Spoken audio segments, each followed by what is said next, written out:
Hi, welcome to Q Today. I'm one of your hosts, Nate Bello, and I'm filling in for Ellison Duddy. And I'm Ron Campbell, and I'm not filling in for anyone. I'm now going to be one of the co-hosts along with Allison. And I really look forward to that. I've seen a few of the episodes. In fact, I saw Q Today in Taiwan when I was on Taiwan. On QCA TV, our internet place, and so you and Allison look perfect together. And I'm so happy to give up the regular co-hosting job to become the producer.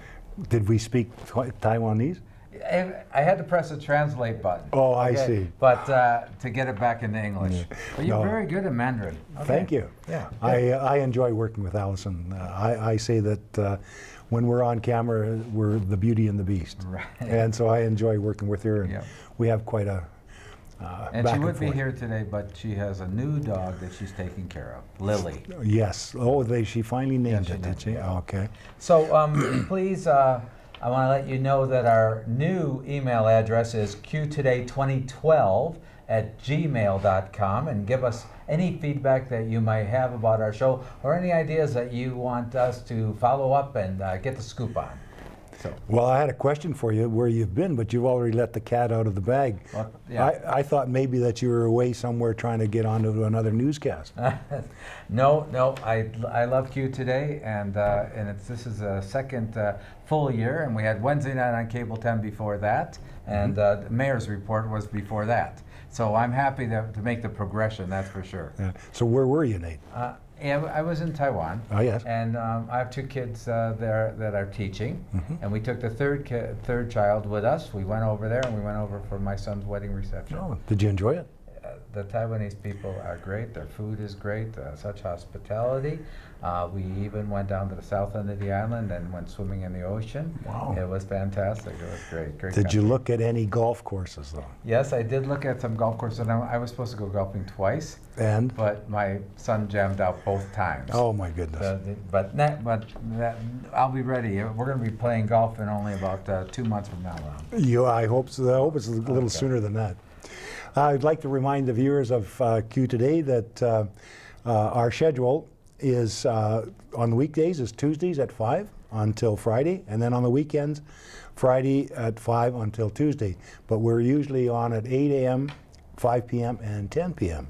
Right, and we really appreciate Shaw. The schedule's been right up to par, and we've been on at those times. Yes, I'm just hoping that they can come up with a scroll indicating what comes on at what time, you know, sort of like a TV schedule. Okay, well, Susan McNeil is our liaison with Shaw, and we'll get her to move on that. Yes, because all of my fans, all two of them, have said that they'd like to know what time are you on. So. Yeah. Well, we're looking for sponsors, as I've heard you say before, and we do have the Caribou Observer, and we really appreciate them as a sponsor, and they provide our news and some of our photos. But we are also wanting to help community groups to get their message out by sponsoring us, and we have a potential one, so we're starting to get going in that direction. We're starting to move ahead. And as you suggested, our news does come from the Quesnel Caribou Observer, and we thank them for that. And remember, we only take a portion of the stories. For the full thing, please get a hold of the Quesnel Caribou Observer and read the full article. And we want to thank them for that. And Nate, it's up to you now. Okay, here we go with the news. Thanks for listening to us jabber along a little bit there. But now to the hardcore stuff. Landfill. Danica Hebert, who works for the paper, got front page on the Observer this week. Congratulations, Danica, for her story on the exclusion fencing that's going to go up around the dump, commonly known as the landfill. This is a condition that is being put on the city by the Minister of Environment if the city wants to retain the right to operate a landfill up there. It's going to be expensive, and the first figure is about $60,000. But you know, I bet you anything it's going to be more than that, because really they, according to the story, they really don't have many examples of this being done in other places. You know, because every terrain is different. Councillor Tapar did question about that. Were there alternatives? What about doing composting, which might mitigate it? But Ken Coombs, the director of Public Works, said, you know, it's important that we show due diligence and stay in compliance. I guess there were 35 complaints of bears in the area in 2010, and 10 bears had to be destroyed. You live right near there. Well, in Johnson Sub, we have had the occasional bear sightings, and also, not recently, but some time back, there was a mother bear and some cubs. They were treated in the residential area. Mm-hmm. Most of the time they're removed successfully, but most of the time they have to be destroyed, which is unfortunate. Mm-hmm. But back to the fencing, not only is it $60,000 to put through, what is going to be the cost for upkeep? Mm-hmm. Because I'm sure that that's going to be damaged throughout the year, so that has to be taken into consideration also. Right. Okay, you've got a story on QCEDC. I do. On the Quesnel Community Economic Development Corporation, they presented their budget to City Hall in a little while, and over the last 12 years they've brought in over $30 million, and they're asking Quesnel to invest another $155,000. But on checking the preliminary budget that was just put out recently, it's going to be more closer to $172,000. They received $149,000 in 2011, and one of the projects they've got on hand coming up for 2012 is a website for agricultural, for the caribou. This website would show where various crops could be grown in this region. I suppose a good area for corn would be maybe around Kersley or something like that. So the website is welcomed by some of the members of council, and they're looking forward to seeing what this website has got in store for Quesnel and for QCEDC. Okay, sounds good. One place I think that the QCEDC could save money is by not having to rent out the present premises that they've had. I don't know if you know, Ron, but about 8 years ago, the QCEDC board voted to accept an idea that I put forward to move into City Hall. And right now they pay $12,000 a year to be in those premises on Reed Street. If they were in the City Hall, there'd have to be some renovations, but over that 8 years since that proposal was made, you know, there'd be up to $100,000 could have been saved right there. And that place is still empty to this day. Ouch. And so I hope that they revisit that sometime. I've heard that they have talked about it again, and for some reason they still don't want to do it. It's just common sense that if they were in the city, they'd be closer to the other departments that they tie into, such as the city inspector and things like that. So it makes very good sense along the lines of saving money also. Right, exactly. On a related item, you're going to talk about programs in school? Right, and this has to do, do you know that anxiety is the most prevalent issue for child mental disorders in British Columbia public schools? It affects over 65,000 children. In a story that Anna McDonald wrote, we learned that the school district is instituting an expanded program which will see more than 500 elementary school students benefiting. It's called the Friends for Life program, and it's been effective in reducing the risk of anxiety disorders among kids in public schools. 71 teachers were trained originally back in 2004 in 13 of the 14 elementary schools, and now it's being expanded. So Friends stands for, you can count out the letters, F, R. No, I got to do F. Oh, you're going to do? You say F. F. Feelings. R. Remember to relax. I. I can try. E. Explore coping plans. N. Now reward yourself. D. Don't forget to practice. S. And smile. Smile. And that's what Friends stands for. And so they teach these to the kids, and they talk about each of the different elements. Aren't you lucky I didn't have any anxiety over the fact I had to spell? As long as you know I before you accept after C. Okay.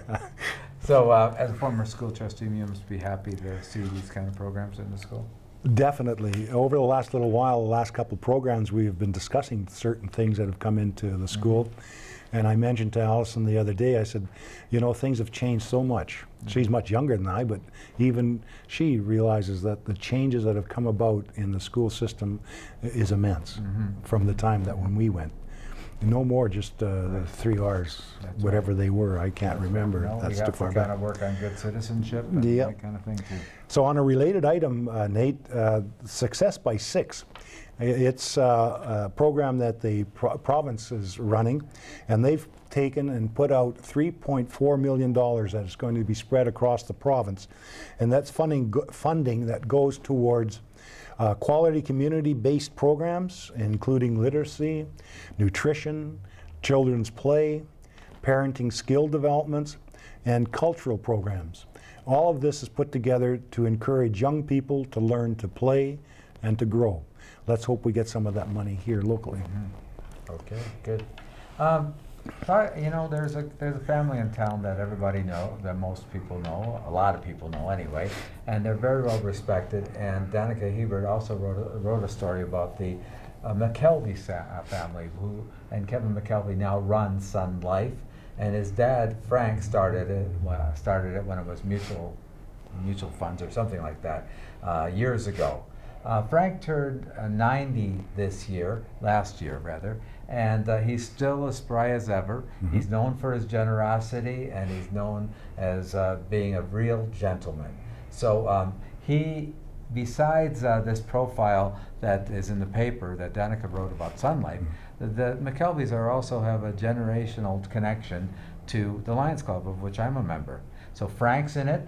Frank's son-in-law Dale is in it, and Dale got in it because of Frank's daughter Wendy, who was a lovely person and has now passed away, who was a strong lion. And Dale and Wendy's daughter, Crystal, is also a member of Lions. So it's a generational thing there. Besides in their work, also in their community service, they've been very, very positive people. It's a really neat article that Danica wrote. Yeah, a pride of Lions. A pride of lions. Good going, a pride of lions. That's very good. I've mentioned to Allison in the past that the Quesnel Observer does an excellent job on reviewing family and history for Quesnel. It's an exciting reading about all of these different people that have contributed so much to our community. Right. I just about lost my spot there, but we've got a new thing coming through, Nate, and you were supposed to introduce it as Ron's Ramblings. Ramblings. Okay. We had rants in there, but that's too difficult you for never me. rant. Never. You just rumble along. Yeah. Like Okay. one of those bears we were talking about earlier. Okay. Okay. And so we're going to start off with the first installment of Ron's Ramblings. Thank you very much. It is going to be ramblings, but more to the point, they're going to be talking about the city budget.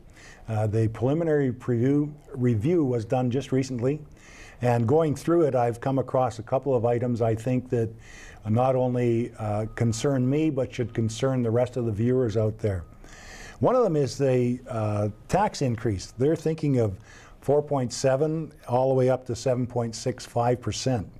And they've used an average home to be assessed at $161,000. My concern with that is that how many of those homes out there are actually assessed at $161,000? For instance, in my neighborhood, most of the homes there are over $200,000. So you double whatever the amount that they're showing as a residential average increase. For instance, if it goes up 4.7%, on a home of $161,000 assessed at, it'd be $29.87. Well, if it's over that, over $200,000, you double that. So that's almost $50. If it's $300,000, and we've got quite a few homes in and around Quesnel that are $300,000, that you triple that. So you've got to, I believe, they have to show both ends of the spectrum when they're indicating a tax increase. And another thing in that little document that we've got that really concerns me, it's sort of something that you would understand, Nate. It's a blast from the past, lets me put it that way. The City Hall cost, operating costs for the City Hall that they're presently in, $322,000. Principal payments are $144,000. Interest on that is $250,000. And they said at the time when we discussed going into this building, and as you know, I was one of the people that was deadly against this. They said, oh, well, we'll be able to rent it out and we'll get that money and that'll help us pay for it. Unfortunately, the revenue that's coming in is only $119,000. And if the interest is $250,000, that means we're losing, in and around $130,000 a year. And the net yearly cost for that building is $597,000. And guess what, ladies and gentlemen? You're going to be paying that till 2030. I may still be around, I doubt it, but that's an awful lot of money. And I believe that you viewers out there have to stop being apathetic and get into council and let them know that they are working for you. And you and I, when we have to budget our household expenses, we cut things out. And talking about cutting things out, the city manager for the city, is indicating that he would like to see the travel budget for council training and travel increased to $10,500 from the $4,000 that was budgeted last year. Nate, if you and I have to budget our monies, what do we cut out first? We cut out dining, we cut out travel. City Council has to start looking at the basics and start looking at places to cut. If you and I can't afford to go out for dinner, we don't go. And now they must do the same, because I don't want to be looking at an increase of 7 or more %. Bear in mind, all this is just preliminary. It still has to be discussed, and February the 20th is another opportunity for the public to get their say in on the new budget for 2012. So I'll be there. I'm looking forward to seeing a lot of you out there coming too. And that ends my rumblings. Okay, and I thought I had opinions. Okay, okay, it's time for the community calendar, so let's take a look.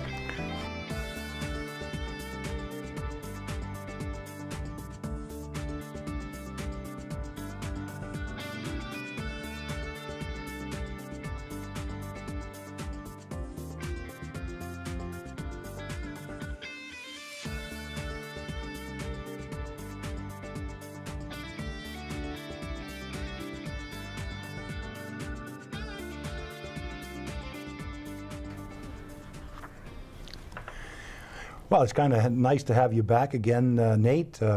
Look forward to working with you producing and also helping out with presenting the news too. Well, I really enjoy it, Ron. Nice to work with you. Ellison will be back next week. And don't forget, if you have any comments, our new email address is qtoday2012@gmail.com, or call me with any ideas at my home, 992-3650. Or call the station and leave a message with John McKenzie, a great new addition to our team here at 992-8363. We do thank John and Shaw for their support in our program. And remember, Q Today is produced by QMAG, the Quesnel Media Access Group. Also, you can watch us on the internet, www.qcatv.ca. And it's run by our colleague and one of the members of QMAG, Eddie D'Souza. And so until next Tuesday, our next new program will be on at 5 o'clock on Tuesday, Valentine's Day, February 14th. We will see, be there then, eh? Yeah, be there then, thanks, whatever, something. Q Today is Quesnel talking to Quesnel. And we were so smooth the whole show. Okay. Yes, bye everyone. Bye for now.